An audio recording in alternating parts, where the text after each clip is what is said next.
नमस्ते दोस्तों, आपका DNU न्यूज में स्वागत है। आशा करता हूं कि आप लोग मस्त और स्वस्थ होंगे। तो आइए देखते आज की बड़ी खबरें।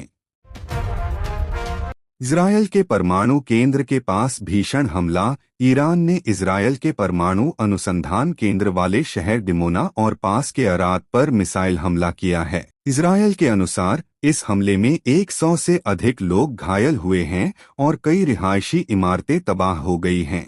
यह हमला ईरान के नतांज परमाणु केंद्र पर हुए हमले के जवाब में किया गया बताया जा रहा है। ट्रंप की 48 घंटे की चेतावनी। अमेरिकी राष्ट्रपति डोनाल्ड ट्रंप ने ईरान को सख्त चेतावनी दी है कि यदि होर्मुज जलसंधि को अगले 48 घंटों के भीतर जहाजों के लिए नहीं खोला गया तो अमेरिका ईरान के सभी पावर प्लांट्स, बिजली केंद्रों को पूरी तरह तबाह कर देगा। ईरान ने इस समुद्री रास्ते को बंद कर रखा है, जिससे दुनिया भर में तेल की आपूर्ति प्रभावित हुई है।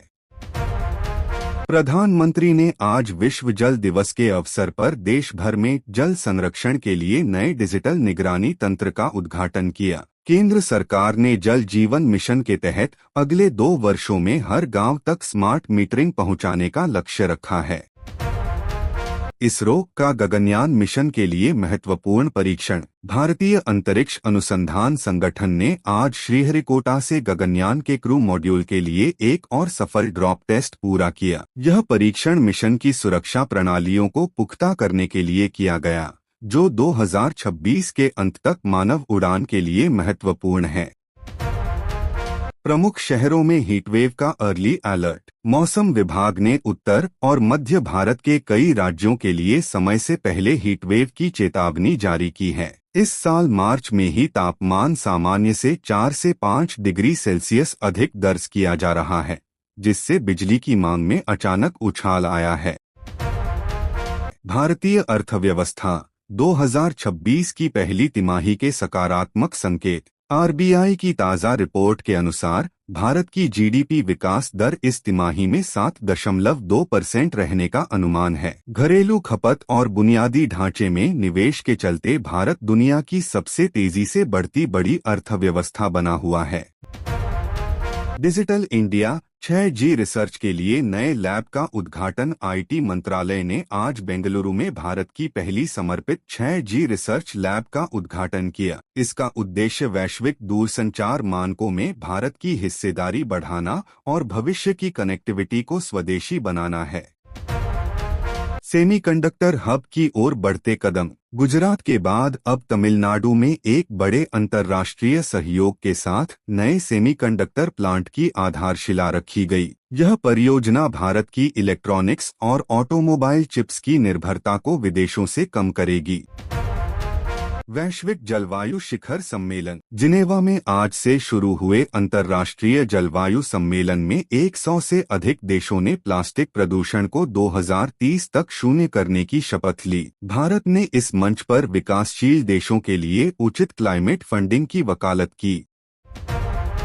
सुरक्षा पर अंतर्राष्ट्रीय समझौता। अमेरिका, यूरोपीय संघ और भारत सहित 20 देशों ने कृत्रिम बुद्धिमत्ता AI के सुरक्षित उपयोग के लिए एक नए समझौते पर हस्ताक्षर किए। इसका उद्देश्य डीप फेक और साइबर हमलों को रोकने के लिए वैश्विक मानक तय करना है।